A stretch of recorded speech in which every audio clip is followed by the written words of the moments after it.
Hello बच्चों, start करने जा रहे हैं इलेक्ट्रिक कैपेसिटेंस का लेक्चर नंबर 5 यानी कि विद्युत धारिता का लेक्चर नंबर 5। और जिस बच्चे ने लेक्चर नंबर 4 नहीं देखा है वो इसको देखने से पहले लेक्चर 4 देख ले, अदरवाइज इसमें कुछ भी समझ में नहीं आएगा। ठीक है, लेक्चर 4 में हमने कराए थे संधारित्रों का सीरीज और पैरेलल यानी कि श्रेणी और समांतर क्रम संयोजन, जिसको कराने के साथ साथ इसके बेसिक न्यूमेरिकल भी हमने वहां पे पढ़े थे।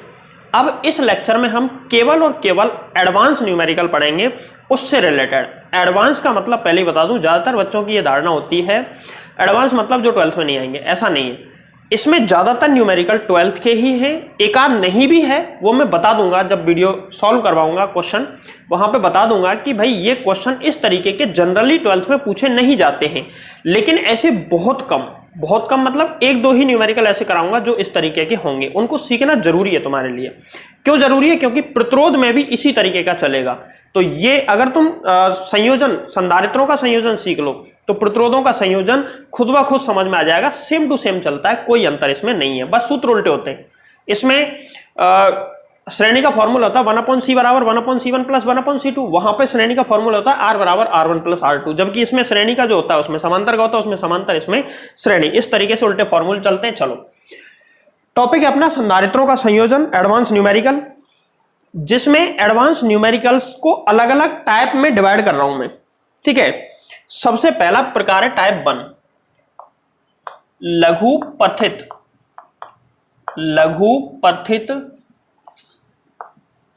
परिपथ।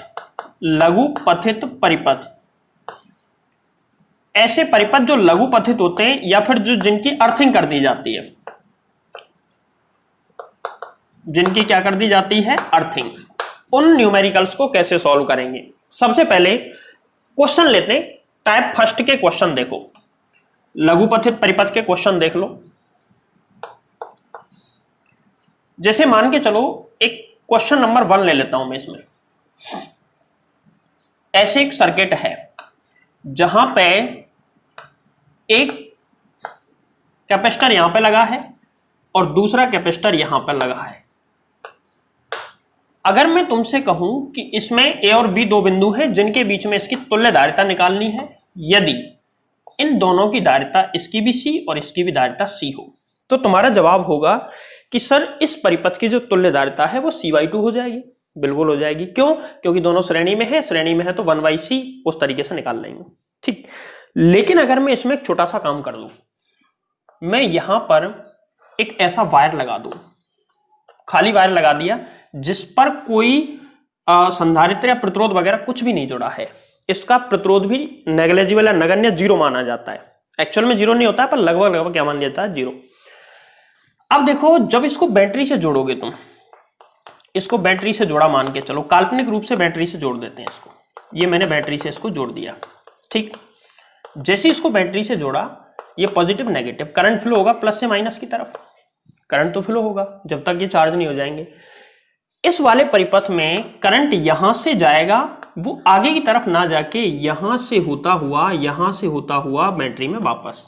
तो ध्यान रखना, ऐसे परिपथ में करंट कभी भी संधारित्र के अंदर जाएगा ही नहीं, क्योंकि करंट हमेशा ऐसा रास्ता फ्लो होने के लिए ढूंढता है जहां पर रुकावट कम से कम हो, और यहां पे तो रुकावट डीसी के लिए अनंत होती है। मतलब इसमें से लगातार करंट फ्लो नहीं हो सकता, किसमें से? संधारित्र में से। लेकिन इस वाले परिपथ की अगर मैं बात करूं तो यहां पे करंट यहां से ऐसे चार्ज फ्लो हो जाएगा, पूरा चार्ज फ्लो होके संधारित्र में जाएगा ही नहीं, और संधारित्र में चार्ज जाएगा ही नहीं, तो ऐसी स्थिति में संधारित्र की तुल्य धारिता 0 होगी, मतलब वहां चार्ज इकट्ठा होगा ही नहीं। तो यहां ऐसे सवालों में सी इक्विवेलेंट बराबर क्या आ जाएगा? बोलो, 0। इस सवाल का आंसर है, जब कोई चार्ज ही नहीं जा रहा है तो इसका आंसर आएगा सी इक्विवेलेंट बराबर 0। इसका मतलब यह है इस परिपथ की धारिता 0 होगी। ठीक है, तो कंफ्यूज नहीं होना ऐसे सवालों में। क्वेश्चन नंबर दूसरा देखो। अगर मैं एक काम करता हूं कि ऐसे करके दो संधारित्र यहां पे जोड़ दिए और यहां से एक परिपथ ऐसे और एक संधारित्र में यहां पर जोड़ देता हूं, और ये वो दो बिंदु हैं ए और बी। जिनके बीच में मुझे परिपथ की तुल्यधारिता निकालनी है। तो इसका जवाब भी देखो, सबसे पहले ये देखो कि ये वाला परिपथ लघुपथित है या नहीं, सीधा अर्थिंग हो रही है नहीं हो रही इसकी। तो यहां से जाएंगे ऐसे ऐसे ऐसे और ऐसे, पार निकल गए हम।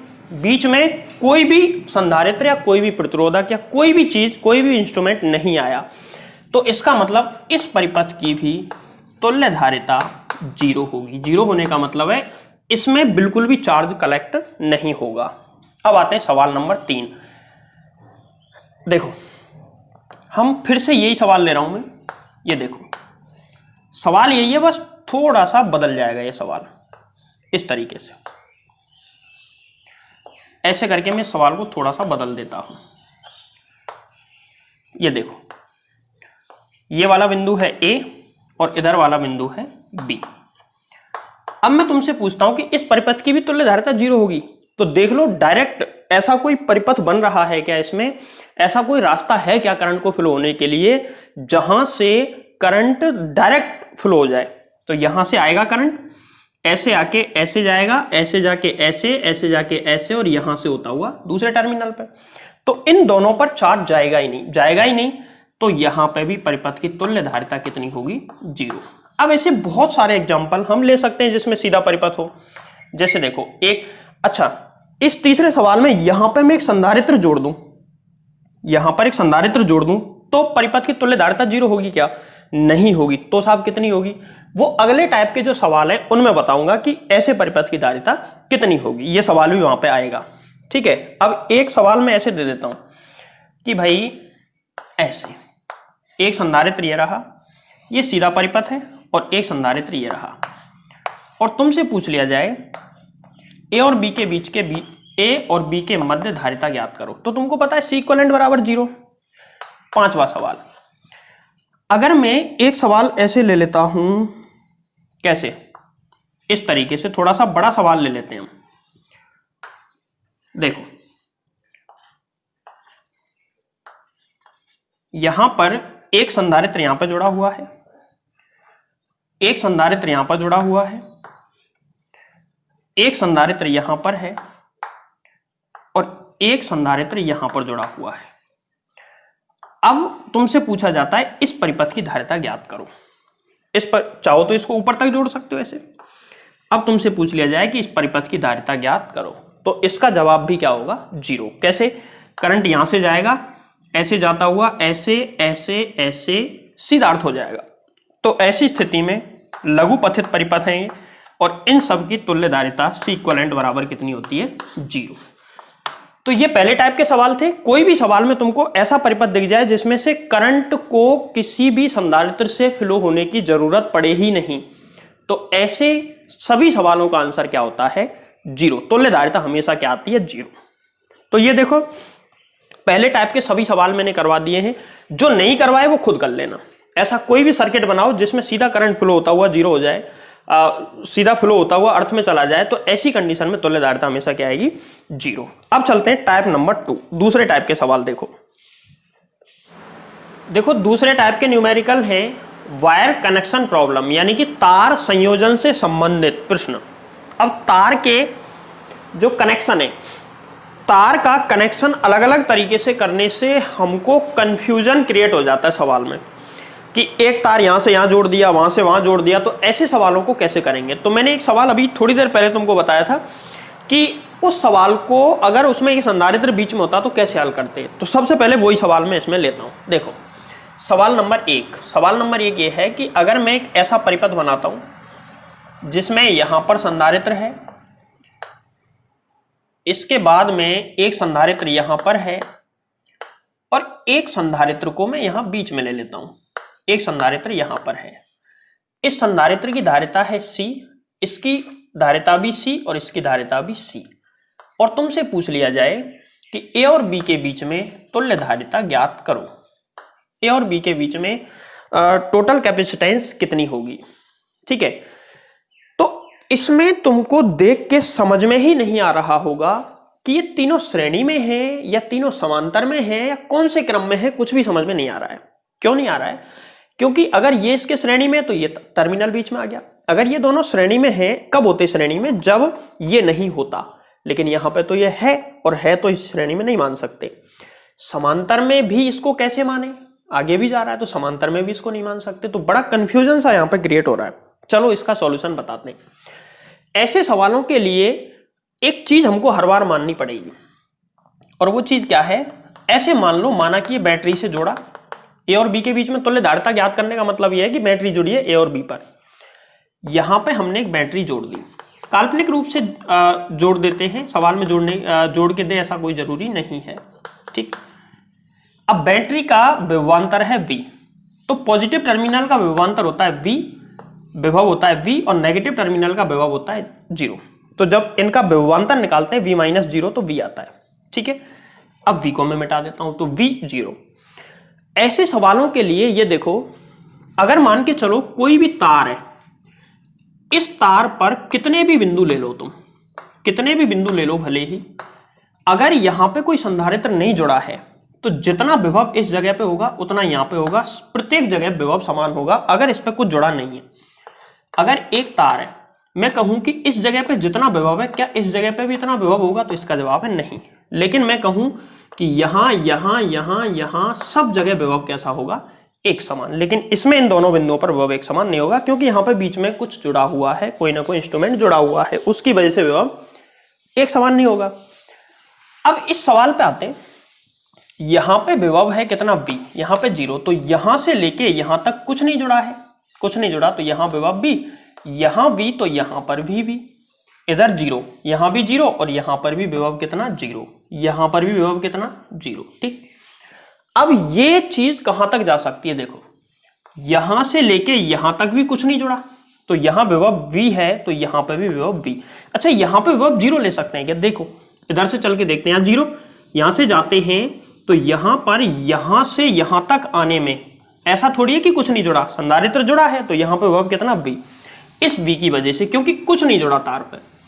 अब इधर से चलते हैं, यहां 0, तो यहां से यहां तक कुछ भी नहीं जुड़ा है, इसका मतलब यहां पे जो विभव होगा उतना ही विभव यहां पर भी होगा, तो इन दोनों का विभव आपस में कैसा हो जाएगा, समान। अब यहां पर विभव अगर मैं देखूं तो यहां V है तो यहां तक तो V होगा, यहां 0 है तो यहां तक भी कितना होगा 0, इस जगह पे कितना होगा 0, इस जगह पे कितना होगा B।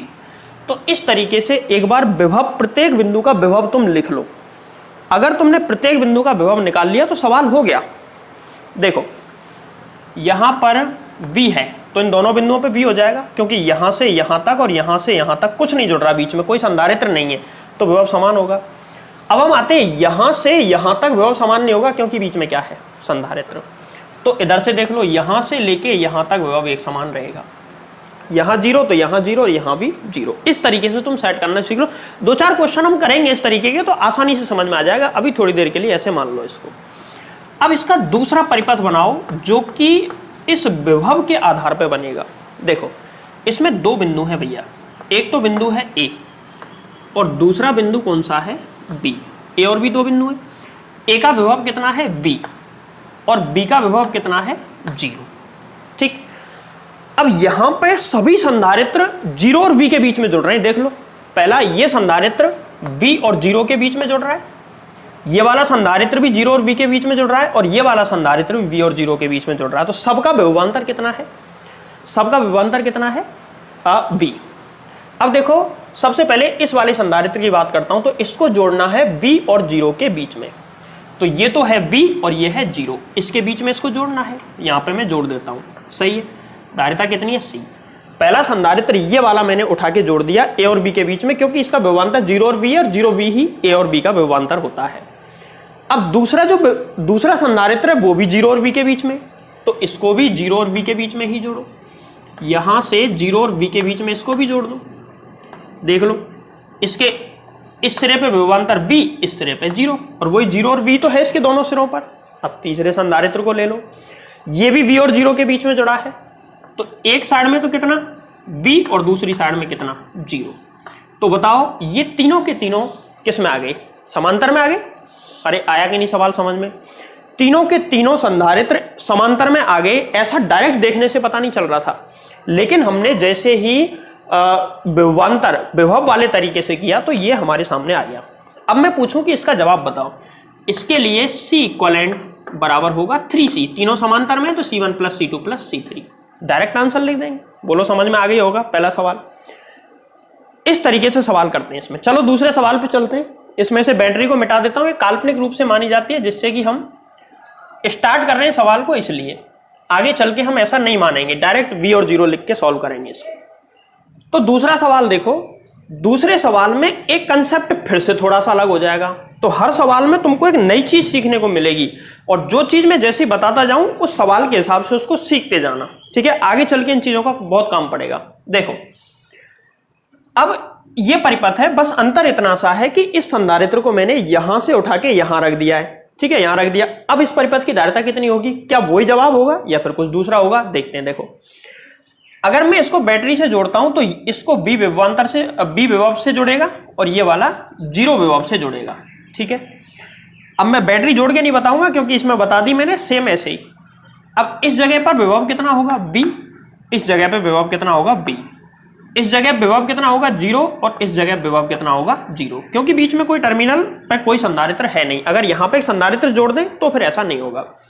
अब यहां से यहां तक भी कुछ नहीं जुड़ा हुआ, कोई संधारित्र नहीं है बीच में, तो यहां का विभव B है तो यहां का विभव भी B, और यहां का विभव B है तो यहां से यहां तक भी कोई संधारित्र ना होने की वजह से विभव B, यहां पे 0, यहां पे 0। अच्छा, अब इसमें मैं इसको सॉल्व करता हूं तो इसमें दो बिंदु थे, एक तो था A और B के अलावा तो कोई है ही नहीं, यहां पे A और B है। ऐसा भी होगा कई सवालों में A और B के अलावा भी कुछ ना कुछ आ जाएगा। देखो A और B, A का विभव कितना है? B, और B का विभव कितना है? 0, ठीक है। अब A और B, B का विभव B, A का विभव B और B का विभव 0।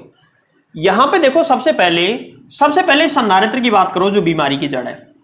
ये वाला संधारित्र 0 और V के बीच में जुड़ रहा है, और ये वाला भी 0 और V के बीच में, अब V और 0 के बीच में जुड़ रहा है। लेकिन ये किसके बीच में जुड़ रहा है? B और V के बीच में।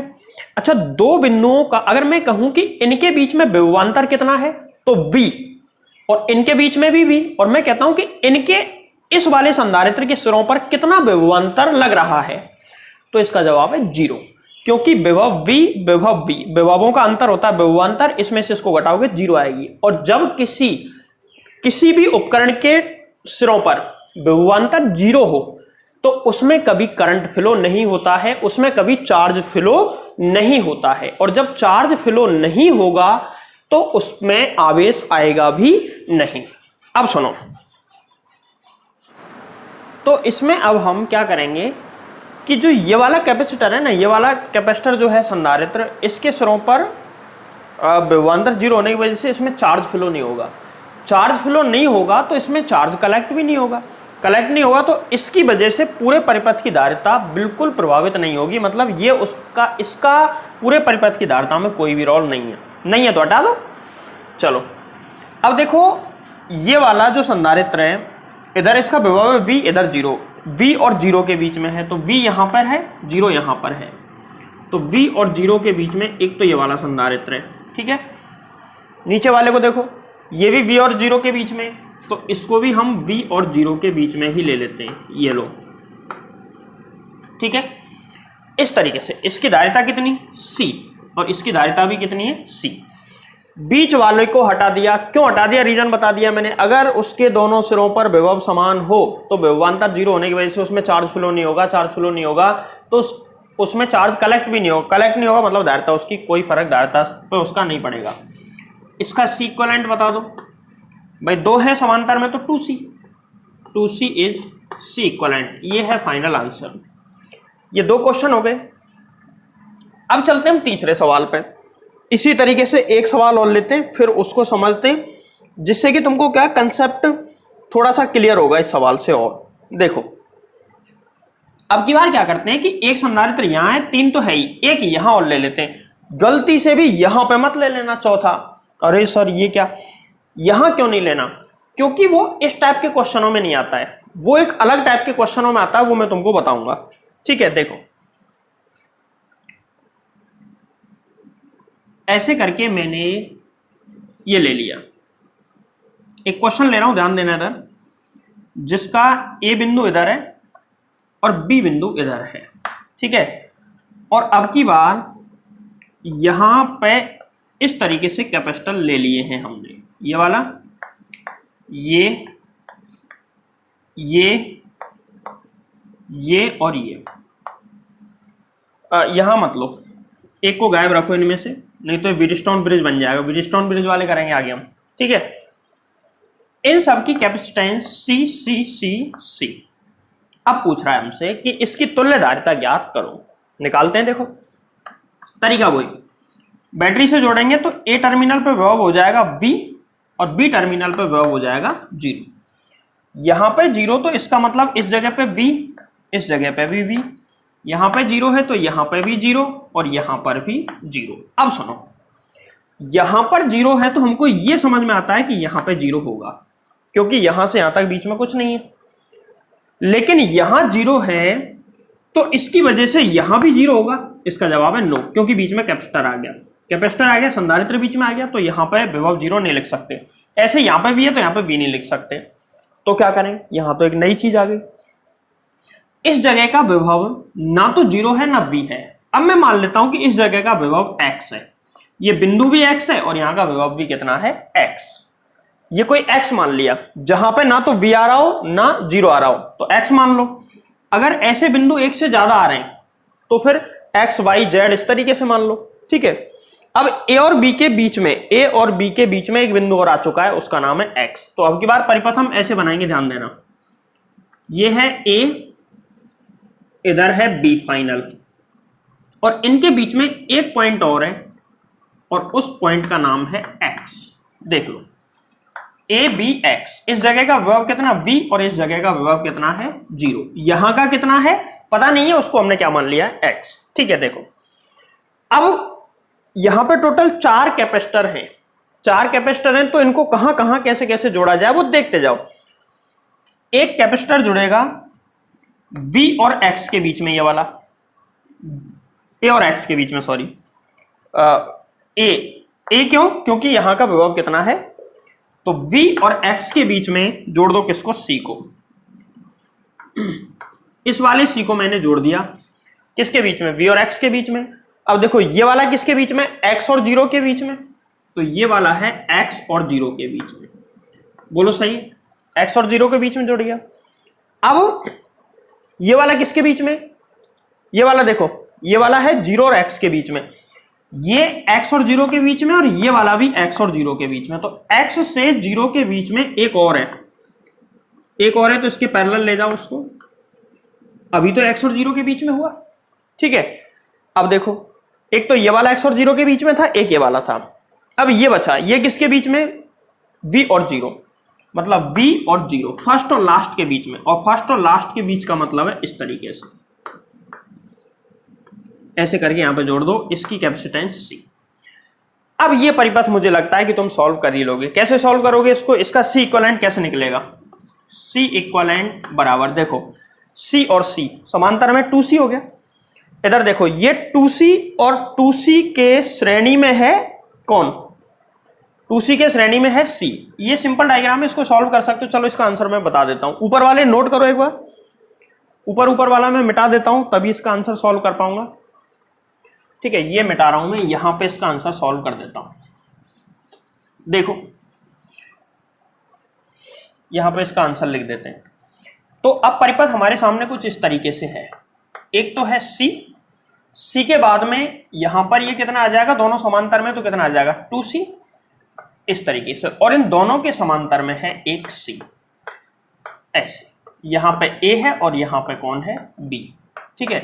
तो पहले इन दोनों को श्रेणी में हल करो। श्रेणी में हल करने का c1 इंटू c2 अपॉन में c1 प्लस c2 कितना आया, 2c स्क्वायर अपॉन में 3c, 2c स्क्वायर अपॉन में 3c, एक c से एक c कट गया, 2/3c कितना आ गया, 2/3c। एक बार कैलकुलेशन में अगर कोई गलती हो भी जाए तो उसको इश्यू मत बनाया करो, खुद सॉल्व कर लिया करो, तरीका तुमको बता रखा है।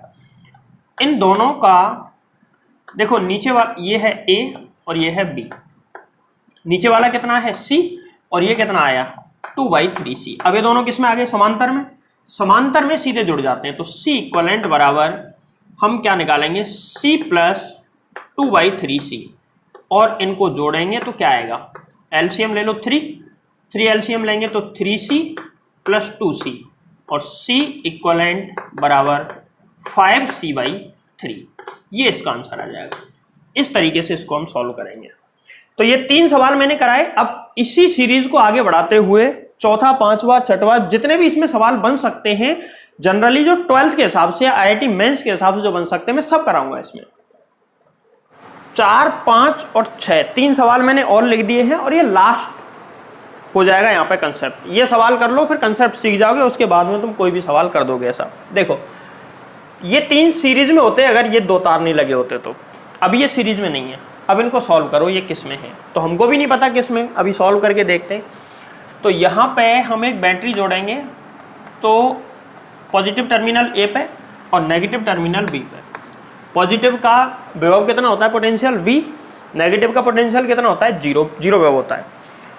अब देखो, इस पॉइंट का विभव V है तो इस पॉइंट का विभव भी V, यहाँ से यहाँ तक कोई संधारित्र नहीं है।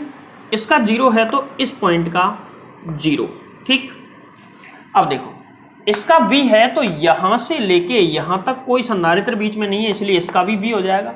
और यहाँ 0 है तो यहाँ से यहाँ तक कोई संधारित्र इस तार पे उपस्थित नहीं है, तो इस तार के इस बिंदु पे और इस तार के इस बिंदु पे विभव क्या होगा, 0। अब गौर से देखो, ये जो संधारित्र है किस किस के बीच में जुड़ा है, V और 0 के बीच में। ये वाला किसके बीच में जुड़ा है, 0 और V के बीच में। और ये किसके बीच में है, V और 0 के बीच में।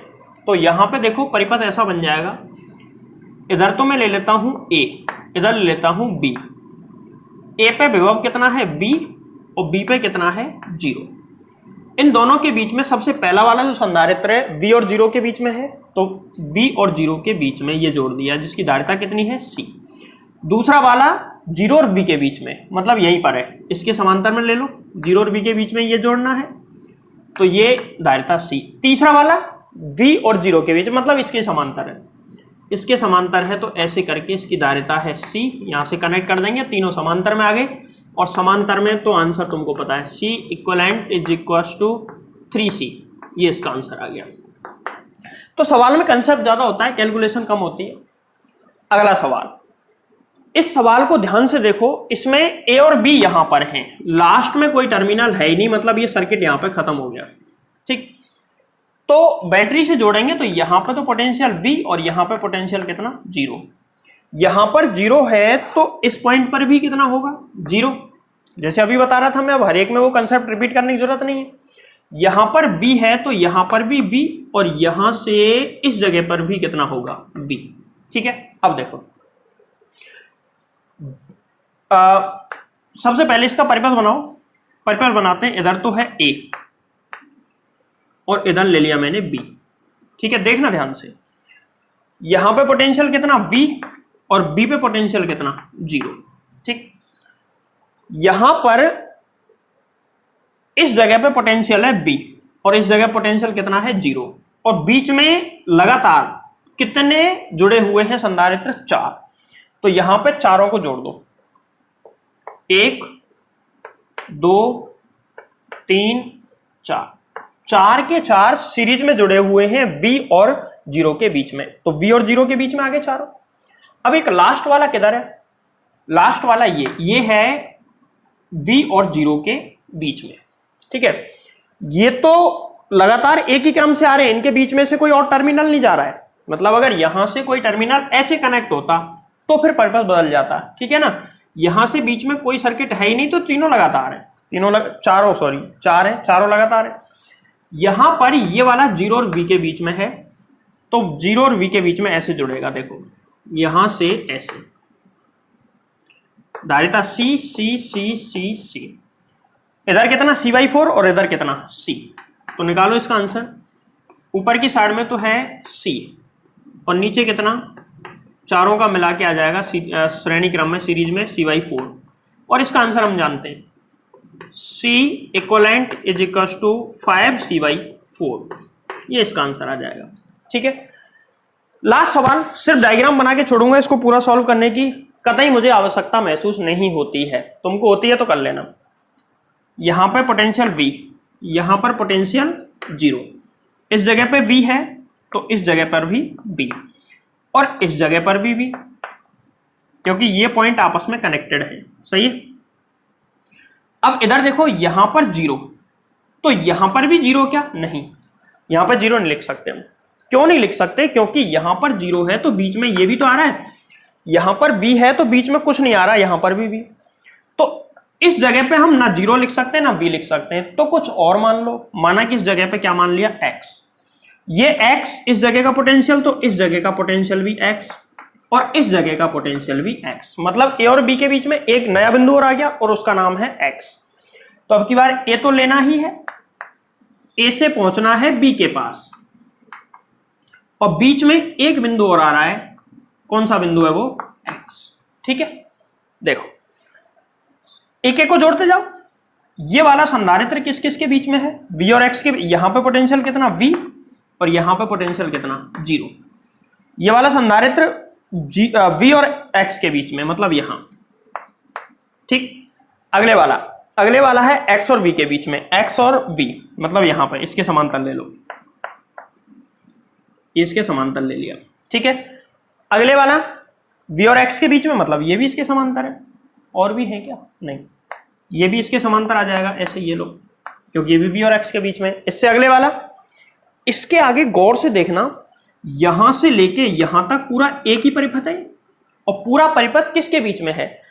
x से x के बीच में। ध्यान से समझना इस चीज को, यहां पर भी पोटेंशियल x और यहां पर भी पोटेंशियल x। तो अगर मैं इन दोनों बिंदुओं के बीच का विभवांतर निकालूं, x से x, यहां पे कहीं भी सेम नहीं था, vx xv vx, लेकिन यहां x से x है। अगर ये x से कुछ y होता तो दोनों को सीरीज में लेके कर देते, लेकिन अभी वो x से x और विभव समान, तो विभवांतर 0, करंट फ्लो नहीं होगा, करंट फ्लो नहीं होगा तो चार्ज भी इस पर कलेक्ट नहीं होगा, तो इन दोनों का कोई मतलब ही नहीं बनता, हटा दो इनको। लास्ट बचा ये वाला, ये किसके बीच में? x और 0 के बीच में, x और 0 के बीच में ये आ गया c। इनकी धारिता कितनी? c c c c c c 3c 3c और ये, तो यहां पे इसका अगला परिपथ तुम बना सकते हो।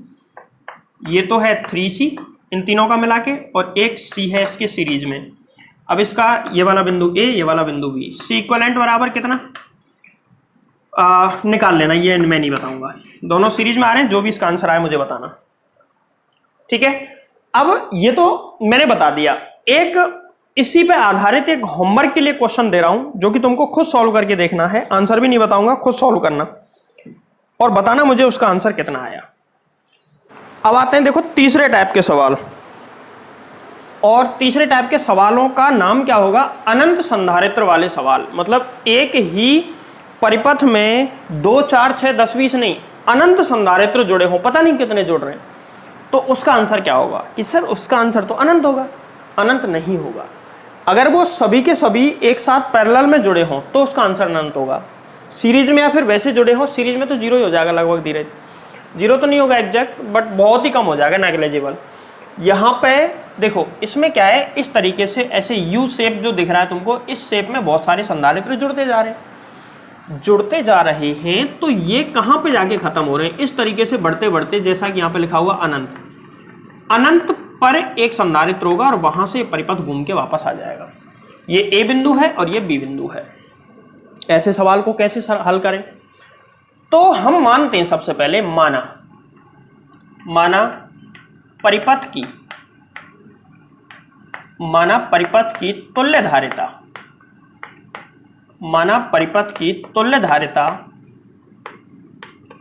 C इक्वलेंट बराबर x है।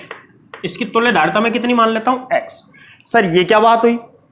तुल्य धारिता तो हमसे पूछी गई और आप तुल्य धारिता ही मान रहे हो। तो जी हां, ये सवाल कुछ इसी तरीके से होगा। देखना कैसे, यहां पर ऐसे जो यू शेप दिख रहा है ना इसमें स्टार्टिंग में, कहां? ये ए और ये बी, यहां पे एक यू जैसा शेप दिख रहा है जिसपे एक संधारित्र यहां, एक यहां, एक यहां, फिर इसके बाद दूसरा यू आएगा ऐसे, फिर इसके बाद तीसरा यू आएगा ऐसे, फिर इसके बाद चौथा यू शेप आएगा ऐसे, और ये ऐसे यू शेप कहां तक जाएंगे? अनंत तक। अरे ऐसे ही तो परिपथ पूरा हो रहा है। तो इसमें टोटल कितने यू शेप होंगे? यू आकार जैसी संरचना कितनी होंगी टोटल? अनंत। अगर मैं अनंत में से एक घटाऊं तो क्या आएगा? अनंत ही आएगा। अनंत में से एक टर्मिनल को हटा भी देंगे हम तो संधारित्र की धारिता पर कोई फर्क पड़ेगा क्या? बिल्कुल भी कोई फर्क नहीं पड़ेगा। तो हम क्या करेंगे, एक यू शेप को इसमें से हटा देंगे। तो देखो स्टार्टिंग वाली यू शेप को मैं हटा रहा हूं ए, यहां पे संधारित्र है जिसकी धारिता कितनी है सी, इस जगह तक मैं पहुंच रहा हूं यहां तक, और यहां से इस जगह पे पहुंच गया मैं। अब वापस सी, और यहां से घूम के वापस मैं कहां पे आ गया, बी के पास। ए और बी के बीच में तुल्य धारिता। अब इस यहां से लेके यहां तक इस शेप को अगर मैं हटा दूं तो बचे कुचे पूरे की जो तुल्य धारिता है सी इक्वलेंट बराबर वो भी एक्स ही आएगी। बोलो आएगी कि नहीं आएगी? क्यों, एक हटाने से क्या फर्क पड़ रहा है? तो इस पूरे की जो धारिता है वो कितनी आ जाएगी, बोलो एक्स। पूरे की धारिता कितनी आ जाएगी, एक्स। सही है, यहां पे सी, यहां पर सी। अब इसको सॉल्व करो। सबसे पहले ये दोनों समांतर में है और ये दोनों समांतर में है, तो इनका हल कितना होगा? इन दोनों का हल होगा यहां पे ए के बाद में सी के बाद में यहां पे ऐसे ऐसे ऐसे और बी, ये सी और ये होगा सी प्लस एक्स। कैसे पता चला? दोनों समांतर में जुड़ जाएंगे। अब ये एक्चुअल में ये पूरा अनंत वाला ही तो परिपथ है ये भाई, इसमें अनंत वाले को मैंने यहां जोड़ दिया ले जाके। ठीक है, देखो ये तीनों किस में आ गए, श्रेणी में, ए और बी के बीच में। तो सी इक्वलेंट बराबर क्या आ जाएगा, सी इक्वलेंट बराबर, या फिर ऐसे निकाल लो 1 upon C equivalent is equal to 1 upon C plus 1 upon C plus X और plus 1 upon C. 1 upon C 2 upon C, तो 1 upon C equivalent 1 upon C equivalent बराबर 1 अपॉन सी इक्वलेंट बराबर, इसको लिख सकता हूं मैं 1 upon C 2 upon C plus 1 upon में सी प्लस एक्स। यहां पे जो हमने लिखा था ना सी इक्वलेंट बराबर एक्स, इसको मैं समीकरण 1 डाल देता हूं स्टार्टिंग में। अब सी इक्वलेंट की जगह पे मैं क्या लिख सकता हूं, एक्स। इसकी जगह में लिख सकता हूं एक्स, 1 अपॉन एक्स बराबर 2 upon C plus 1 upon C plus X. यहां से एक्स वाले पदों को एक तरफ ले लो, एक तरफ लो तो क्या आएगा 1 upon X minus 1 upon C plus X, और बराबर में क्या चल रहा है 2 बाई सी। अब इसका एलसीएम लेंगे, एलसीएम कितना आएगा X into C plus X, यहां पे क्या आ जाएगा सी प्लस एक्स और माइनस यहां पे आ जाएगा कितना एक्स बराबर 2 बाई सी। देखो एक्स से एक्स कट जाएगा, क्या बचेगा सी अपॉन में X C plus X square, इसका गुणा करेंगे तो बराबर 2 बाई सी। इनका क्रॉस मल्टीप्लाई करो, जब इनका क्रॉस मल्टीप्लाई करोगे तो क्या आएगा, देखो सी स्क्वायर बराबर 2xc प्लस एक्स स्क्वायर। क्या मैं इसको ऐसे लिख सकता हूं x square plus 2xc minus c square बराबर 0। एक्चुअल में हमको निकालना क्या है, एक्स भाई सी इक्विवेलेंट निकालना है जो कि किसके बराबर होता है एक्स के, और एक्स निकालना सी के पदों में। तो ये द्विघात समीकरण बन गया, एक्स के पदों में एक्स की 2 घात, एक्स की 1 घात और एक्स की 0 घात बराबर 0। द्विघात समीकरण का हल हम सीधा धनाचार्य से निकाल सकते हैं। तो एक्स बराबर सीधा फॉर्मूला होता है minus B plus minus under root B square minus 4ac upon में 2a। यहां एबीसी कितना है, कई बच्चे नहीं जानते ये चीजें निकालना, इसलिए बता रहा हूं मैं। ए बराबर कितना है, ए बराबर है 1, बी बराबर कितना है, बी बराबर है 2c, एक्स का गुणांक क्या है 2c, और c बराबर कितना है, c बराबर है माइनस सी स्क्वायर। इन तीनों के तीनों मानों को उठा के इसमें रखो और x की वैल्यू निकालो, यही आंसर होगा। x बराबर माइनस बी का मान 2c plus minus under root में बी स्क्वायर का करेंगे तो 4c स्क्वायर, ठीक है, माइनस 4ac माइनस 4, ए कितना है 1, सी कितना है माइनस सी स्क्वायर, तो 4 into 1 into minus c square, ठीक है, अपॉन में कितना चल रहा है 2a, 2 इंटू ए की वैल्यू 1। अब देखो यहां पे सॉल्व हो जाएगा ये, x बराबर minus 2c plus minus under root के अंदर यहां पे देखो क्या 4c स्क्वायर माइनस इसका गुणा करेंगे तो माइनस माइनस हो जाएगा प्लस 4c², और बटे में कितना चल रहा है, बटे में 2। इसको अब हम यहां सॉल्व करते हैं तो x बराबर देखो क्या आएगा, -2c plus minus under root के अंदर कितना 8c², अंडर रूट के अंदर कितना 4 और 4 8 हो गया, और बटे में क्या चल रहा है 2। x बराबर -2c प्लस माइनस, इसको मैं क्या लिख सकता हूं 2 अंडर रूट 2 इंटू सी, और बटे में कितना 2 से भाग लगाओ, x बराबर -c plus minus under root 2c, और बटे में कुछ नहीं, x बराबर ये आ गया। ठीक है, अब ये फाइनल आंसर तो आ गया, लेकिन इसमें कमी है कि 2 आंसर आ गए, एक प्लस वाला और एक माइनस वाला। तो मैंने स्टार्टिंग में पहले लेक्चर में एक बात बताई थी कि धारिता कभी भी नेगेटिव नहीं होती। अगर मैं ये माइनस है इसको भी माइनस ले लूं, टोटल माइनस हो जाएगा। प्लस लेता हूं तो क्या प्लस की रहेगी, तो इसका जवाब ढूंढते हैं। क्या लेने पर, पहले तो प्लस लेने पर, माइनस क्यों नहीं ले सकते, माइनस लेने पे तो बिल्कुल ही गड़बड़ है, प्लस लेने पे हो सकता है सही आ जाए, लेकिन माइनस लेने पे तो पूरा ही गलत है। x बराबर -c plus under root 2c। मुझे एक बात बताओ, x बराबर यहां पे क्या आएगा, c अगर मैं कॉमन ले लूं इसमें से तो अंडर रूट 2 माइनस 1, सही है। अंडर रूट 2 का मान यही आंसर है, बस ये आंसर है। अब बताओ ये पॉजिटिव है नेगेटिव, तो पॉजिटिव है, क्योंकि अंडर रूट 2 का मान कितना होता है, अंडर रूट 2 का मान होता है 1.414, इसीलिए ये वायर अटक गया हमारा माइक का। ठीक, कोई बात नहीं, सुलझ जाएगा। c बराबर इतना आंसर आ गया। अगर इसका एग्जैक्ट आंसर निकालना चाहते हो, c 1.414 माइनस 1, x बराबर इसमें से एक को घटा दो 0.414 इंटू सी।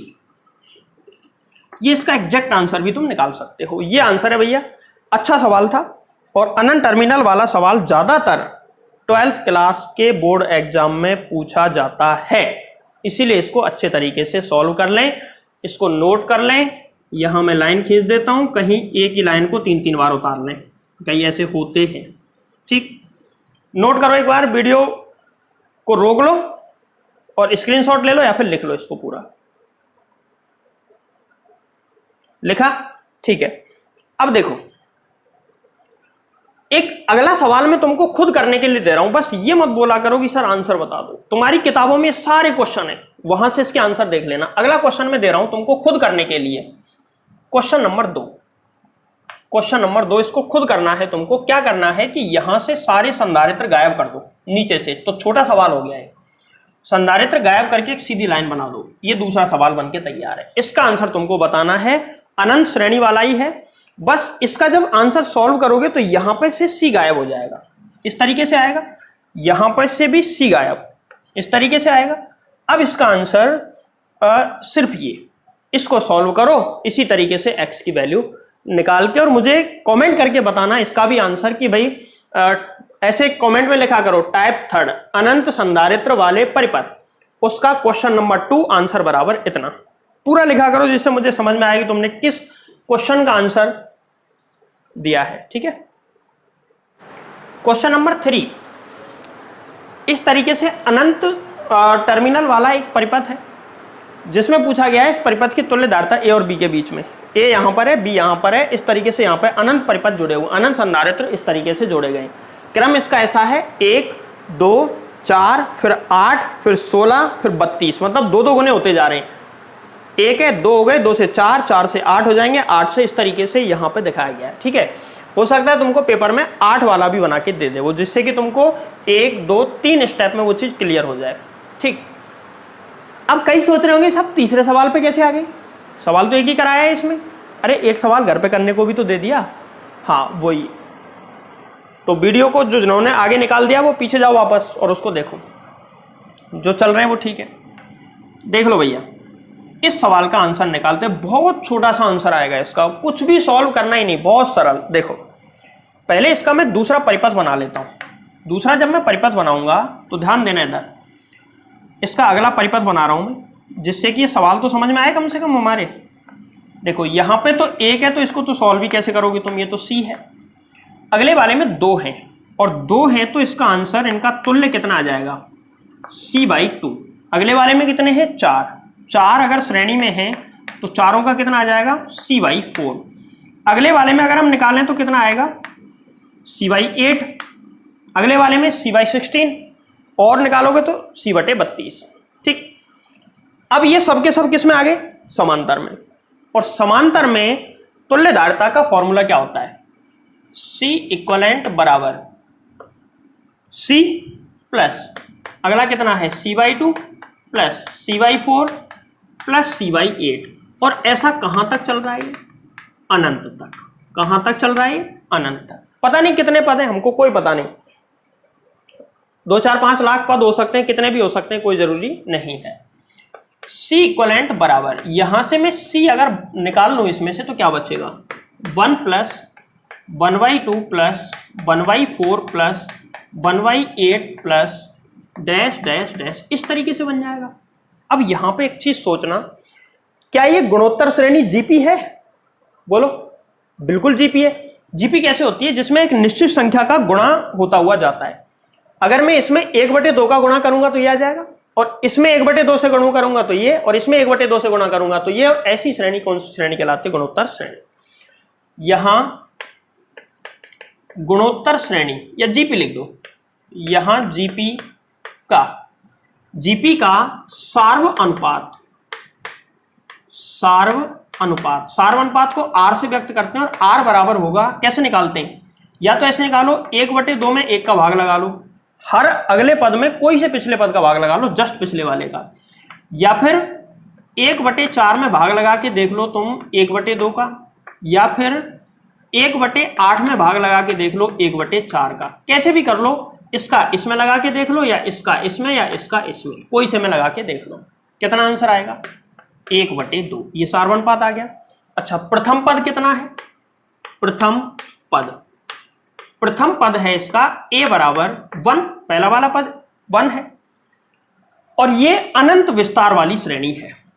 यहां जो R है ना, R इज लेस देन है 1 हो तो है, यहां R 1 से कैसा है? छोटा।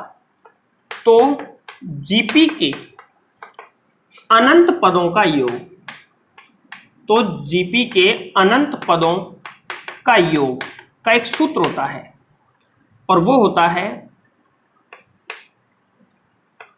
A/1 - R।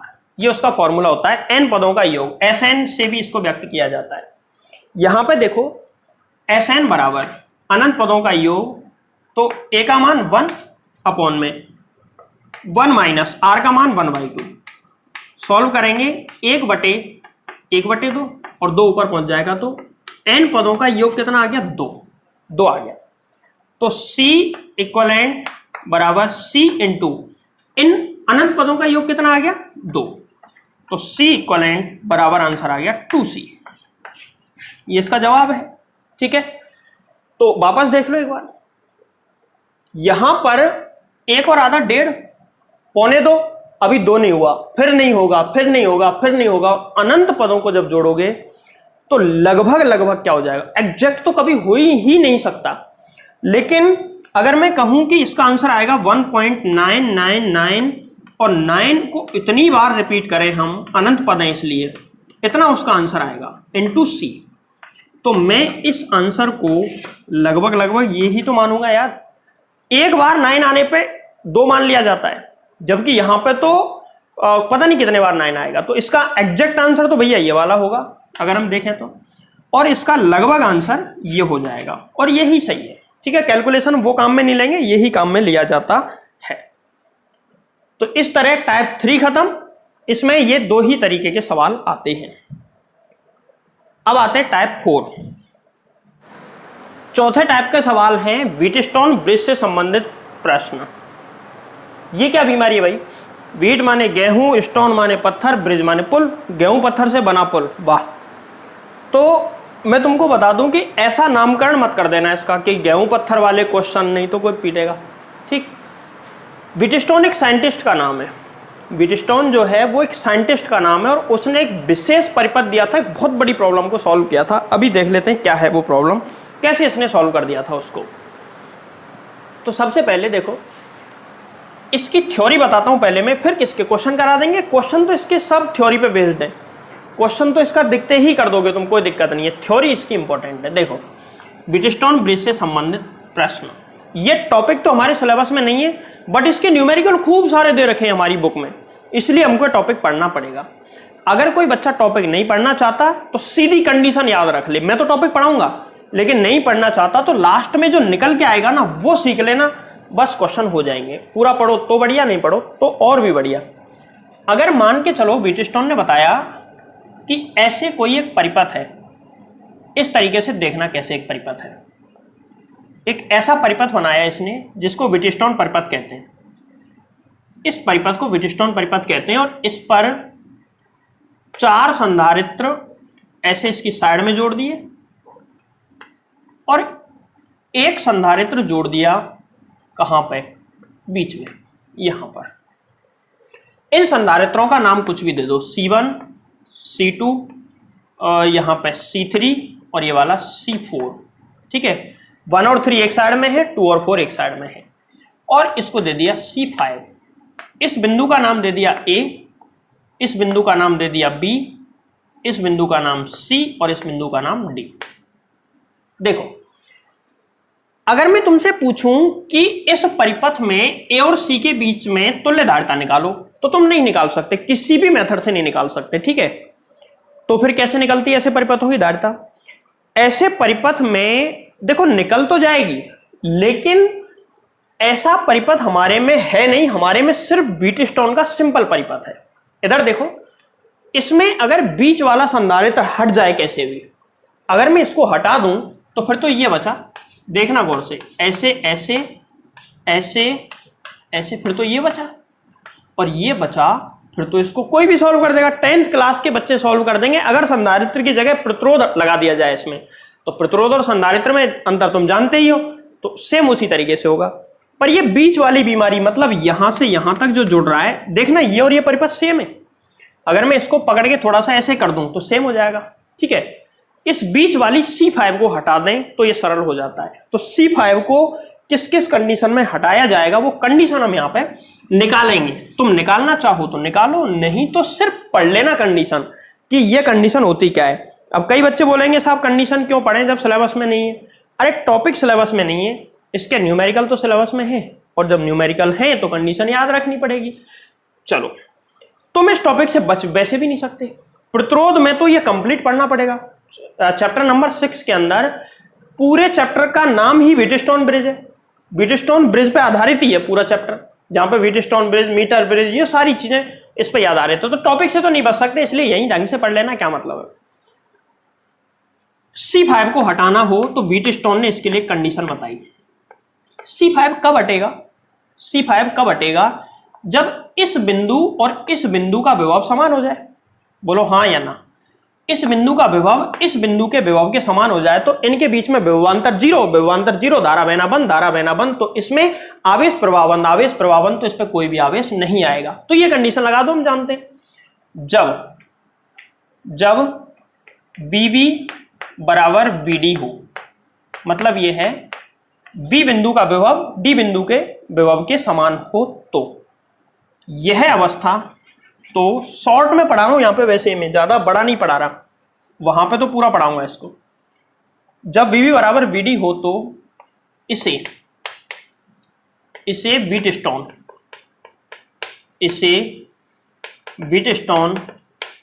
ब्रिज को व्हीटस्टोन सेतु भी बोलते हैं, श्री राम सेतु, क्योंकि वो ब्रिज था इसलिए उसका नाम क्या है, सेतु। ब्रिज को हिंदी में पुल नहीं बोलते, सेतु बोलते हैं, शुद्ध हिंदी की बात कर रहा हूं। VV बराबर VD हो तो इसे व्हीटस्टोन सेतु की संतुलन अवस्था कहते हैं, संतुलन अवस्था कहते हैं। जहां चित्र के हिसाब से बता रहा हूं मैं, C5 निष्क्रिय होता है, जहां C5 निष्क्रिय होता है, मतलब इसको हटा सकते हैं हम, इसका धारिता पर कोई फर्क नहीं पड़ता क्योंकि इस पे चार्ज जाता ही नहीं है। अब संतुलन अवस्था में ये दोनों बराबर होते हैं, चूंकि VV बराबर है VD के, VV बराबर किसके है, VD के। इक्वेशन नंबर इसको डाल देते हैं 1, अब देखो यहां से चार्ज आया, मान के चलो Q चार्ज आया, तो इसका कुछ हिस्सा इधर जाएगा और कुछ हिस्सा इसका जाएगा इधर, सही है। यहां पर और यहां पर चार्ज बढ़ जाएगा, फिर अगर इसमें करंट फ्लो नहीं होगा तो ये यहां से फ्लो होता हुआ यहां, ये यहां से फ्लो होता हुआ यहां, और इस तरीके से इसमें चार्ज फ्लो होगा। तो यहां पे अगर Q1 चार्ज चला जाता है तो इधर कितना चार्ज जाएगा, Q माइनस Q1, ठीक है। जरूरत वैसे पड़ेगी नहीं, फिर भी बता देता हूं, Q माइनस Q1। अब सुनो, जब बीच वाले को मैं हटा दूंगा तो ये दोनों किस में आ गए, दोनों किस में आ गए, समांतर में, और समांतर में इनके सिरों पर विभव समान होता है, ठीक है। अब वो बाद की चीजें देखो, खैर विभव समान होता है तभी तो ये बैलेंस हो गया। चलो अगर मैं एक काम करता हूं, इसमें दोनों तरफ से VA घटा देता हूं, तो समीकरण 1 से VA घटाने पर, समीकरण 1 से VA घटाने पर, VA घटाओ, VA जब समीकरण से घटाएंगे तो कितना आएगा, BB माइनस VA बराबर BD minus BA, BB minus VA बराबर BD माइनस BA, ठीक है। अब देखो यहां पे देखना, एक्चुअल में ये क्या है, B और A के बीच में विभवांतर, और ये क्या है, A और D या D और A के बीच में विभवांतर। मतलब A और B के बीच में विभवांतर है एक तो, और दूसरा है A और D के बीच में विभवांतर। अच्छा, इनके बीच में विभवांतर कैसे निकाला जाए, यहां पे विभवांतर कैसे निकाला जाए, A और B के बीच का विभवांतर, धारिता का फॉर्मूला होता है B बराबर, यहां पे फॉर्मूला था क्या, Q बराबर होता था CB, तो यहां से B बराबर Q अपॉन C, B बराबर क्या आ जाएगा, Q अपॉन में C, तो Q अपॉन C लगाते हैं इसमें और ये सॉल्व हो जाएगा। देखो यहां पे इसके A और B के बीच में विभवांतर निकालने के लिए V माइनस VA की जगह में क्या लिख सकता हूं, यहां से लेके इस वाले का मान क्या लिख सकता हूं मैं, Q अपॉन C है ना, तो Q1 अपॉन में C1, A और B के बीच में। ऐसे ही बराबर उधर में क्या लिख सकता हूं, दूसरी साइड में देखो, दूसरी साइड में क्या क्या क्या, इसको एक काम करना और सरल बनाता हूं। देखो इधर आवेश गया Q1 और इधर आवेश गया मान के चलो Q2, तो इसमें से भी आवेश कितना जाएगा Q1 और इसमें से कितना जाएगा Q2, ठीक है। ऐसे कर लो इसको और आसान बनाने के लिए, D और A के बीच का विभवांतर, D और A के बीच का विभवांतर कितना, Q2 अपॉन में C3, समीकरण नंबर 1, समीकरण 2, ठीक है। अब हम समीकरण 1 में से A को घटा दिया, अब C को घटाओ, VB बराबर VD था, इसमें से VA को घटाया, VC को घटाओ, तो समीकरण 1 से अब क्या करेंगे, समीकरण 1 से VC घटाने पर, VC घटाओ, VC घटाएंगे तो क्या आ जाएगा, VA माइनस VC बराबर VD माइनस VC, मतलब A और C के बीच में विभवांतर, A और C, ये तो गलत हो गया ना, क्या था वो समीकरण, VB बराबर VD, तो VB में से घटाना है, ठीक है। B और C के बीच का विभवांतर है ये, B और C के बीच का, B और C क्या आएगा बोलो, Q1 अपॉन में कितना, C2 बराबर इधर कितना आएगा, Q2 अपॉन में C4। समीकरण नंबर डाल दो इसको, कौन सा समीकरण, समीकरण नंबर 3। अच्छा समीकरण 2 इसको मत डालना, इसमें एक काम करना, इसको ऐसे निकाल लेना, Q1 अपॉन में Q2 बराबर C1 अपॉन में C3, इसको डालना समीकरण नंबर कितना, समीकरण नंबर 2। यहां से Q1 अपॉन Q2 का मान क्या आएगा, Q1 अपॉन में Q2 बराबर C2 अपॉन में C4, इसको डाल देना समीकरण नंबर 3, ठीक है। दोनों Q1 Q2 के मान है, तो समीकरण from equation second and third, from equation second and third, second और थर्ड इक्वेशन से क्या आ जाएगा, C1 अपॉन में C3 बराबर C2 अपॉन में C4।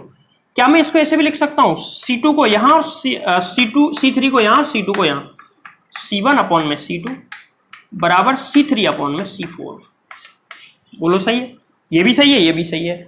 यह है संतुलन अवस्था का प्रतिबंध है।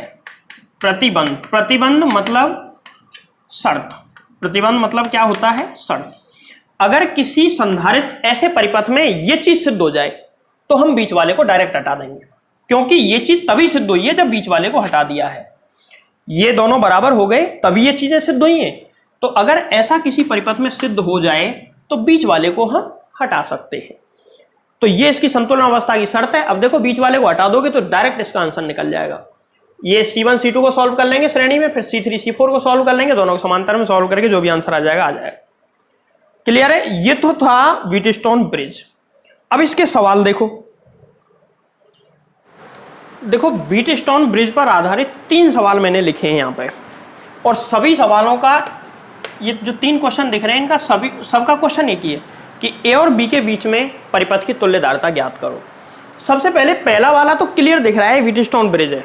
और अब हमको एक ही चीज सिद्ध करनी है कि अगर ये संतुलन अवस्था में है तो फिर तो इस क्वेश्चन को सॉल्व कराने की जरूरत नहीं है, खुद ही कर लेना। ये भी व्हीटस्टोन ब्रिज है, अभी 2 मिनट पहले बताया था। कैसे, क्या ये भी व्हीटस्टोन ब्रिज है? अजीब तो लग रहा है डायग्राम, लेकिन ये व्हीटस्टोन ब्रिज है क्या, चेक करेंगे। पहले इधर से सॉल्व करना शुरू करते हैं। इस वाले क्वेश्चन को देखो, तो इस वाले क्वेश्चन में अगर बीच वाला हट जाए तो काम आसान है। तो इसको हम क्या मानते थे, C1, इसको क्या मानते थे, C2, इसको क्या मानते थे, C3, इसको C4। कंडीशन ये है कि यदि C1/C2 का मान बराबर आ जाए किसके, C3/C4 के, अगर ये बराबर आ गया तो बीच वाला हट जाएगा। देखो रखते हैं मान, तो C1 का मान कितना है, C1 का मान 2 बटे C2 का मान 3, इधर C3 का मान रखते हैं, C3 का मान 6 और C4 का मान 9। ये कट रहे हैं क्या, ये कट जाएंगे, कितना आ जाएगा कट के 2/3, और ये दोनों बराबर आ चुके हैं। इधर भी 2/3 और इधर भी कितना आया 2/3। तो इतना करने के बाद फिर नीचे लिख देंगे, अतः व्हीटस्टोन ब्रिज संतुलन अवस्था में है।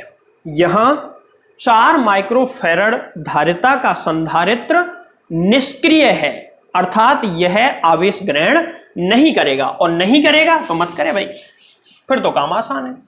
फिर तो कैसे कर देंगे इसको, A और यहां से एक संधारित्र ऐसे, दूसरा संधारित्र ऐसे, एक नीचे संधारित्र और एक यहां पे संधारित्र ऐसे, और इधर ले जाएंगे। ये कितना 2 माइक्रोफैरड, ये कितना 3 माइक्रोफैरड, ये कितना 6 माइक्रोफैरड, और ये वाला कितना 9 माइक्रोफैरड। इन दोनों को श्रेणी में हल करो और इन दोनों को भी श्रेणी में। तो इन दोनों को श्रेणी में हल करने पे क्या आएगा, 2 × 3/2 + 3 कितना आया 6/5।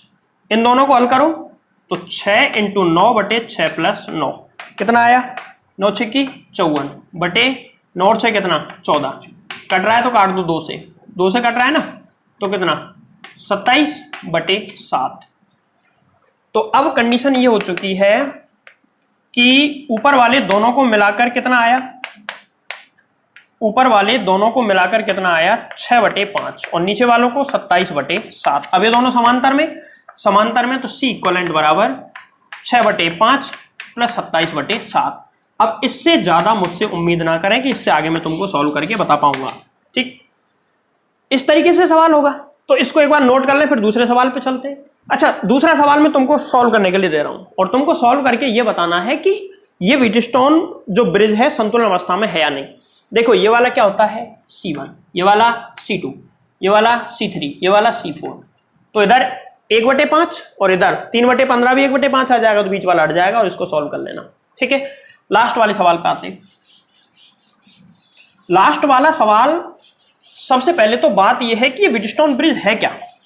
तो देखो मैं एक छोटा सा काम करता हूं, B को पकड़ के मैं नीचे की तरफ ले जाता हूं और A को पकड़ के ऊपर की तरफ ले जाता हूं। तो कैसा परिपथ बनेगा इसका, इसका परिपथ कुछ ऐसा बनेगा। सबसे पहले मैं ये बना रहा हूं, ये बनाऊंगा तो ये ऐसे आ जाएगा, यहां से ऐसे, ये इस तरीके से। ठीक, अब इसको पकड़ के मैंने ऊपर कर दिया, ऊपर पकड़ के करूंगा तो यहां पे तो है A के बाद में एक संधारित्र यहां पर है और दूसरा संधारित्र यहां पर है। देखो गौर से देखो, अगर मैं इस वाले बिंदु को X मान लूं और इसको Y मान लूं ठीक है, मान लेता हूं तो ये x और ये क्या है y। ए को पकड़ के मैंने ऐसे ऐसे ऊपर रख दिया तो ये बन गया। अब नीचे की साइड में बी को भी पकड़ के कर दिया तो बी ऐसे गया यहां पे। बी से दो संधारित्र, एक ऐसे जुड़ रहा है x से और दूसरा जुड़ रहा है y से। तो देख लो व्हीटस्टोन बन तो गया। ये वाला ऊपर गया तो ये कितना 1 माइक्रोफैरड, ये कितना 10 माइक्रोफैरड। इधर ये कितना 1/2 माइक्रोफैरड और ये वाला कितना 5 माइक्रोफैरड। बीच वाला 7 माइक्रोफैरड है लेकिन ये हट जाएगा इसमें। देखो ये किसका काम करेगा C1, ये C2, ये C3 और ये वाला C4।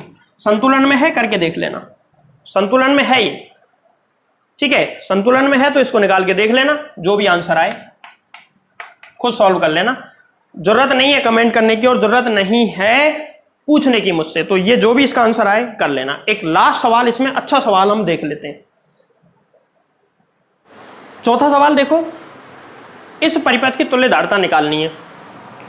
तो तुमको 2 मिनट के लिए ऐसा लगेगा कि ये सवाल हम कर चुके हैं, लेकिन जैसे ही मैं इसको समझाना शुरू करूंगा तुमको लगेगा ये नहीं समझा हमने। देखो कैसे,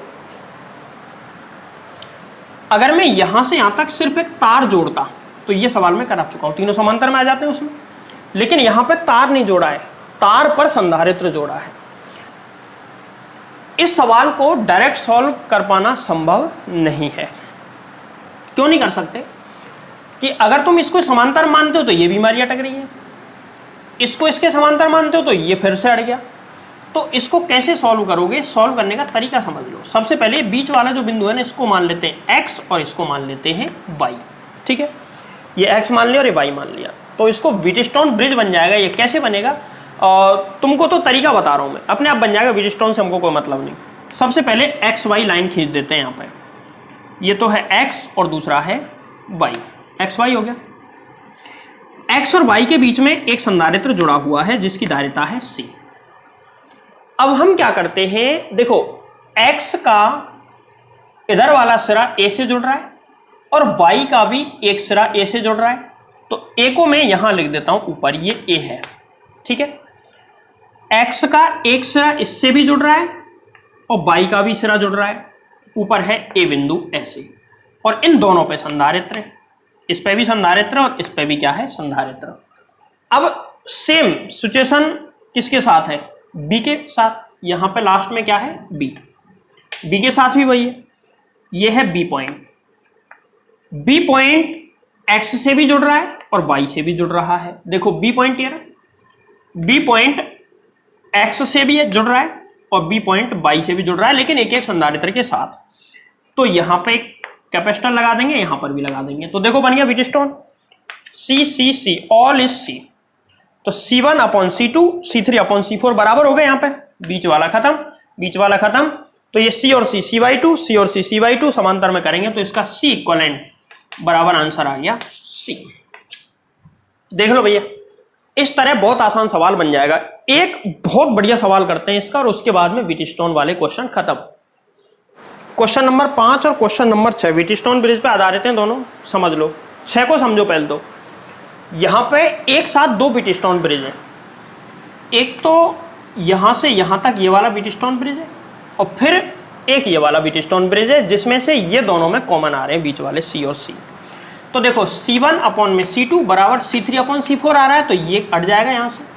ठीक है, ऐसे ही C1/C2 C3/C4 ये भी आ रहा है, ये भी हट जाएगा। ये तीनों सीरीज में, ये तीनों सीरीज में। ऊपर वाले तीनों का आंसर C/3 और नीचे वाले तीनों का आंसर भी कितना C/3, और जब इनका समांतर में निकालेंगे तो C इक्विवेलेंट बराबर 2C/3, ये इसका आंसर आएगा। ठीक है, इसको नोट कर लेना, इस सवाल में जरूरत पड़ सकती है ज्यादा जगह की। इस सवाल को समझो, ये बहुत बढ़िया सवाल है। इसको हम पहले एक सरल परिपथ में तोड़ेंगे, उसके बाद ये सवाल हो सकता है, अदरवाइज नहीं होगा। इस परिपथ से तो हमको कहीं से नहीं लग रहा है व्हीटस्टोन ब्रिज, कहीं से व्हीटस्टोन ब्रिज लग ही नहीं रहा इस परिपथ के हिसाब से। तो पहले इसको उस कंडीशन में तो लाओ कि व्हीटस्टोन इसको कह सकें हम। बैटरी से जोड़ेंगे, यहां पर B और यहां पर कितना 0। ठीक है, अब यहां पर B है तो यहां पर भी B। क्या यहां पर B? तो इसका जवाब है नहीं, यहां पर तो B नहीं हो सकता। अब देखो, यहां 0 तो यहां पर 0, यहां पर भी 0 और यहां पर भी 0, ये तीनों 0 0 हो सकते हैं क्योंकि तीनों के बीच में कोई संधारित्र नहीं। अब बचे कौन सा, ये वाला बिंदु, ये वाला बिंदु और ये वाला बिंदु।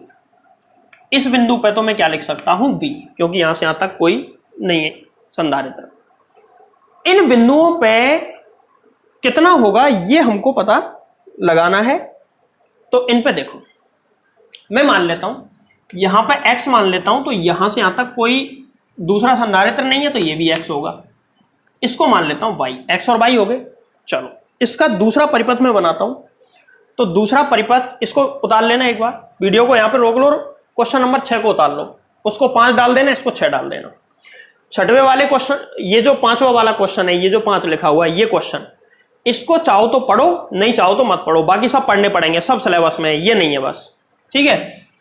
चलो इसका सरल परिपथ हम बनाने की कोशिश करते हैं। और व्हीटस्टोन ब्रिज है तो व्हीटस्टोन ब्रिज की तरह ही परिपथ बना लो। इसमें 4 बिंदु हैं, ए और बी के बीच में 4 बिंदु हैं, ए और बी सहित, ए, एक्स, वाई और बी। तो इधर मैं ले लेता हूं ए के आगे लास्ट में मैं ले लेता हूं बी। अब व्हीटस्टोन तो ऐसे बनता है, ऊपर ले लेता हूं एक्स और नीचे ले लेता हूं वाई। व्हीटस्टोन बनाने के लिए ऐसे मैं इनको मिला लेता हूं। अब कहां पे कितना है वो मैं जोड़ता जाऊंगा। यहां पे वोल्टेज कितना है, पोटेंशियल कितना है V, और यहां पे पोटेंशियल कितना है 0, ठीक है। ए और बी के बीच में विभवांतर निकालना है, इसलिए मैं थोड़ा सा इसको यहां लिख लेता हूं ए, इसको बाहर निकाल के लिख देना, यहां 0 तो यहां भी 0 और यहां B, ठीक है। अब देखो कहां कहां कितना क्या जुड़ा हुआ है वो सब हम देखते हैं इसमें। तो सबसे पहला संधारित्र किसके बीच में है, V और X के बीच में। V और X कहां है, V और X, यहां पे ये वाला संधारित्र हमने जोड़ दिया, ये जुड़ चुका है। ये वाला किसके बीच में है, V और Y के बीच में, तो इसको भी V और Y के बीच में जोड़ो। कहां है V और Y, V और Y, यहां पे इसको जोड़ लो, ये C। अगले वाले पे आओ, Y और X के बीच में कितना है C, Y और X और Y के बीच में भी है एक C यहां पे, और इसको यहां से स्पर्श नहीं कराना, इसलिए ऐसे घुमा के बना देना, ये स्पर्श नहीं है, इसका मतलब ये है, ठीक है। इसकी धारिता भी कितनी है C। अब देखो इसका भी हो गया, इसको देखो ये किसके बीच में, V और 0 के बीच में, V और 0 इसके बीच में, मतलब मैं यहां पे जोड़ देता हूं, कहीं भी जोड़ दो बीच में पूरे में। इसके बाद में ये दोनों बच्चे, ये किसके बीच में, Y और 0, Y कहां है, Y और 0, Y और 0 मतलब यहां पर। एक लास्ट और बच रहा है, ये कहां पर है, X और 0 के बीच में, X और 0 के बीच में, जिसकी धारिता कितनी है C। यहां पर जितने संधारित्र थे टोटल, वहां पे आगे 6 है टोटल, यहां पर 6 ही तो है, 3 2 5 1 6, ठीक। यहां पे भी 6 के 6 आ गए। अब देखो C1 अपॉन में C2 बराबर C3 अपॉन में C4, C1 अपॉन C2 बना गया, C3 अपॉन C4 भी बनाएगा, तो ये दोनों बराबर है, मतलब ये वाला संधारित्र कोई काम का नहीं बचा। तो क्या ये भी नहीं बचा, गलत, क्योंकि इस डायरेक्शन में तो करंट फ्लो हो रहा है, तो इसमें से तो होगा।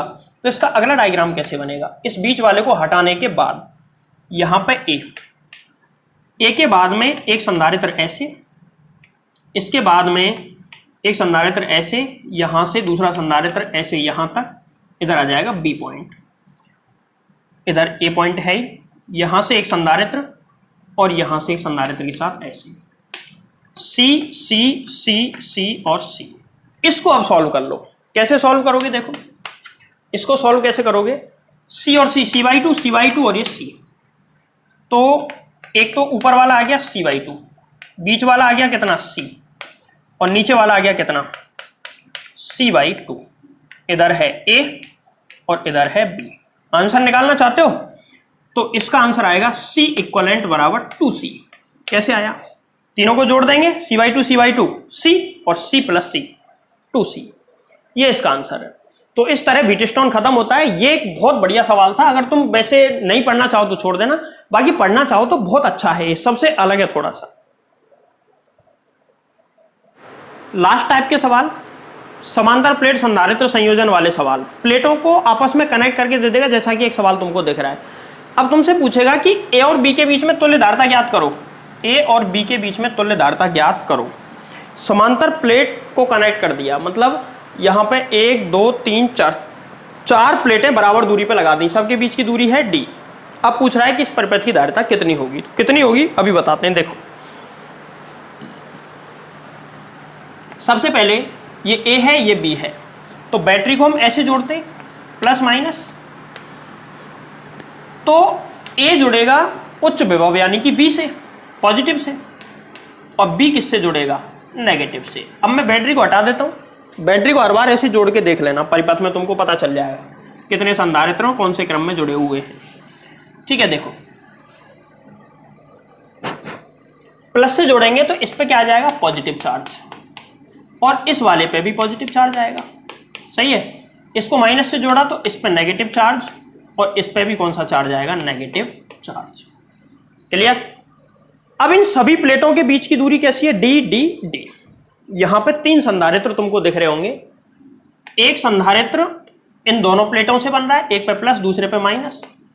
एक संधारित्र इन दोनों के बीच में और एक संधारित्र इन दोनों के बीच में। 3 संधारित्र, और तीनों कौन से क्रम में, ऊपर नीचे तो समांतर क्रम में होते हैं, आगे पीछे होते तो श्रेणी क्रम में। ऊपर नीचे इसलिए तीनों समांतर क्रम में है।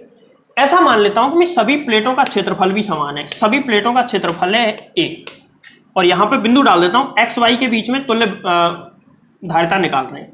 ठीक है, सभी का क्षेत्रफल a है। अच्छा, इन सब की धारिता भी समान होगी फिर तो, c c c। धारिता क्यों समान होगी, क्योंकि प्लेटों का क्षेत्रफल समान है और प्लेटों के बीच की दूरी भी समान है, धारिता समान। धारिता कितनी होती है, c बराबर कितना होता है, a एप्सिलॉन नॉट अपॉन में d। c बराबर कितना होता है, a एप्सिलॉन नॉट अपॉन में d। ठीक है, ये सवाल तुमको थोड़े से अजीब लगेंगे, बट इनको पढ़ने से पहले समांतर प्लेट संधारित्र को पढ़ लेना एक बार। ठीक है, जिससे कि क्या तुमको पता चल जाएगा ये फॉर्मूला कहां से आया है। ठीक, अब देखो यहां पर इस सवाल को सॉल्व करते हैं। तो ये तो बिंदु है A, और यहां पर 3 संधारित्र हैं, 1 2 और 3। तीनों की धारिता कैसी है, समान। A और B के बीच में तीनों की धारिता C C C। तो यहां पे C इक्वलेंट बराबर कितना आ गया, 3C। अगर C का मान, आंसर तो आ गया, C का मान तुमसे रखवा ले तो C इक्वलेंट बराबर कितना आ जाएगा, 3a एप्सिलॉन नॉट अपॉन में d। अगर मैं इसी सवाल को थोड़ा सा घुमा के ऐसे दे दूं, दूसरा सवाल देखो, इसको थोड़ा सा चेंज कर देता हूं मैं।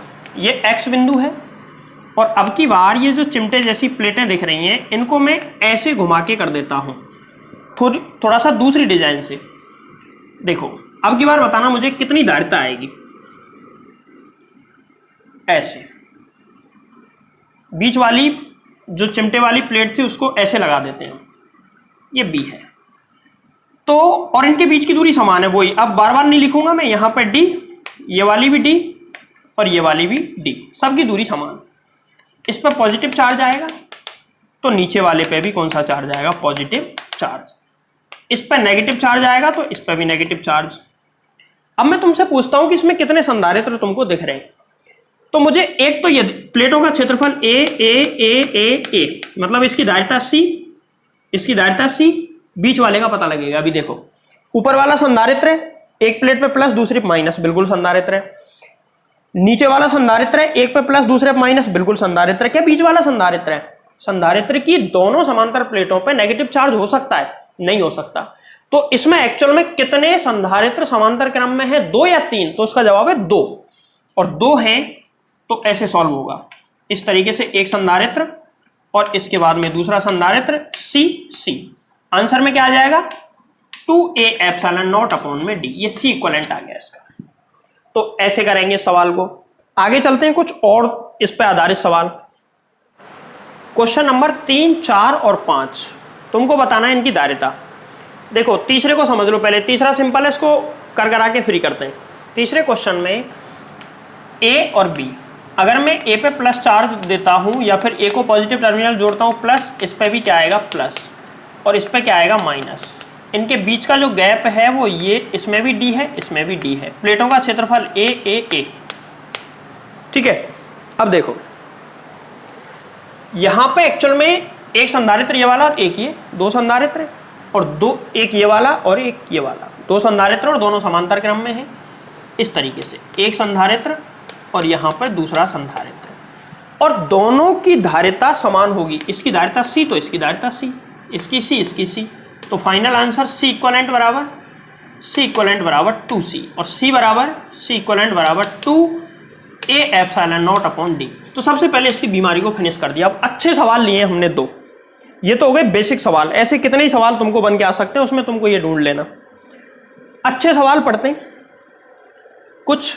चौथा और पांचवा अच्छा सवाल है, जिसमें ये जो स्प्रिंग टाइप से लगाया गया है ना, ये एक सिंपल कनेक्टिंग वायर है। ये कोई प्लेट वगैरह नहीं है, ये सिंपल कनेक्टिंग वायर है, तार है केवल। इस सवाल को ध्यान से समझना। इसमें ये वाला x सिरा है और ये वाला y सिरा है, ठीक। x और y हमने मान लिए। प्लेटों का क्षेत्रफल a है, उसको भूल जाओ। इसकी धारिता c है, तो इसकी c और इसकी धारिता भी कितनी होगी, c। लेकिन इसमें सभी श्रेणी में है या समांतर में, डायरेक्ट मत कर देना। अभी तक के सवालों में डायरेक्ट कर रहे थे, लेकिन इसमें डायरेक्ट मत कर देना, नहीं तो सब गड़बड़ हो जाएगी। इसमें डायरेक्ट नहीं, सोचना थोड़ा दिमाग लगा के। ये x है और ये वाला y है। x y की जगह पे कुछ अलग बिंदु ले लो, क्योंकि x और y को हम दूसरे बिंदु लेते आए हमेशा से। यहां पे P और यहां पर Q, P और Q के बीच में तुल्य धारिता निकालनी है। यहां पर भी P और यहां Q, ठीक है। देखो, एक संधारित्र, अगर मैं बैटरी को जोड़ता हूं PQ से, ऐसे मैंने बैटरी को जोड़ा, तो पॉजिटिव टर्मिनल माइनस, यहां पे विभव B और यहां पे विभव 0। यहां पे विभव B है, तो इस प्लेट पर, पूरी प्लेट पर विभव कितना हो जाएगा, V, और इस प्लेट पर विभव कितना हो जाएगा, 0। अब इन दोनों पर विभव नहीं पता, सेम होगा, लेकिन क्योंकि ये कनेक्टिंग वायर से कनेक्ट भी है, इस पर विभव मान लेता हूं मैं x, तो यहां पर भी विभव कितना, x।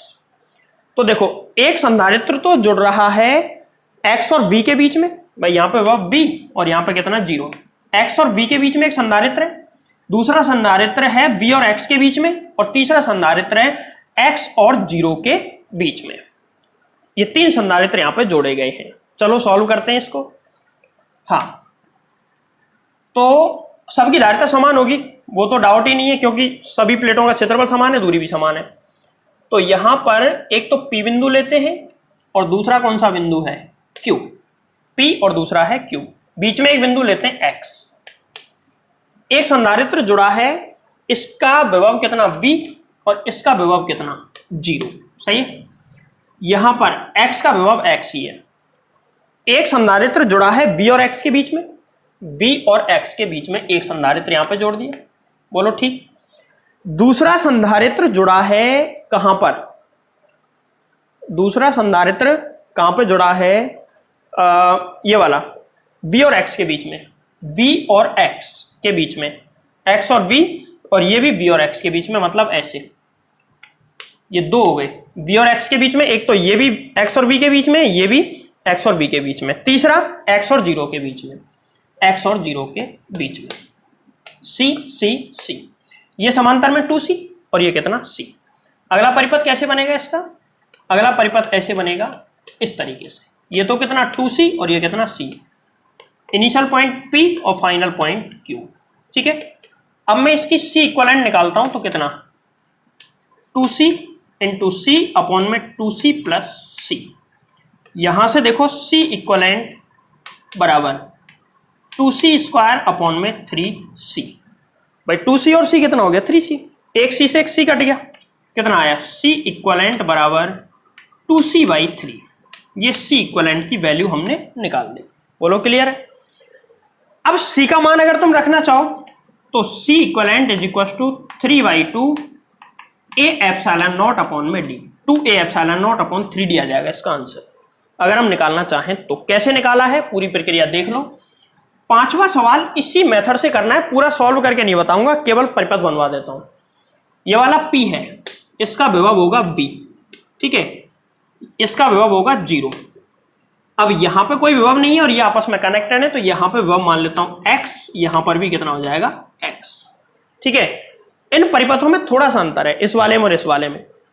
तो एक संधारित्र, इसकी धारिता C और C, ठीक, तीनों की धारिता C है। तीनों की धारिता C है, तो यहां पे देखो P से परिपथ शुरू हुआ, Q तक गया और बीच में कौन सा बिंदु आया, X।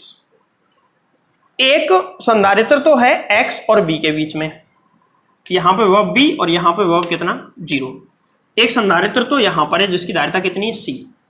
एक है B और 0 के बीच में, B और 0 के बीच में मतलब यहां B और 0 के बीच में, B और 0 के बीच में एक संधारित्र है, तो ये P और Q से सीधा जुड़ेगा। एक संधारित्र है 0 और X के बीच में, मतलब यहां पर C, इसकी धारिता C। ये C और C कितना हो जाएगा, C/2, तो C इक्वलेंट बराबर है C/2 और C 3C/2।